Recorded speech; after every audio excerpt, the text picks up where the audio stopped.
নির্বাচনের দিনে মারামারি করো না, নির্বাচনের দিনে কাটাকাটি করো না, নির্বাচনের দিনে খুন খারাপি করো না।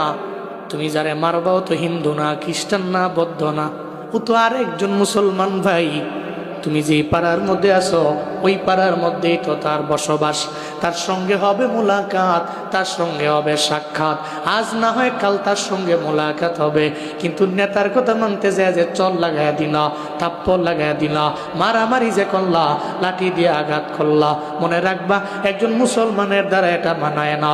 ততক্ষণ পর্যন্ত খাঁটি মুসলমান হওয়া যায় না যতক্ষণ পর্যন্ত একজন মুসলমানের হাত এবং জবান থেকে আরেকজন মুসলমান নিরাপদে থাকে।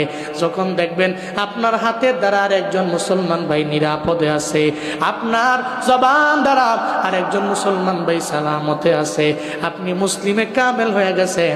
যতদিন পর্যন্ত এটা পারেন নাই, আপনি যতই নিজের দাবি করেন আমার নাম অমুক তমুক, সুন্দর সুন্দর নাম, আপনি আল্লাহ নবীর হাদিসের মাধ্যমে মুসলিমে কামেল হতে পারেন নাই।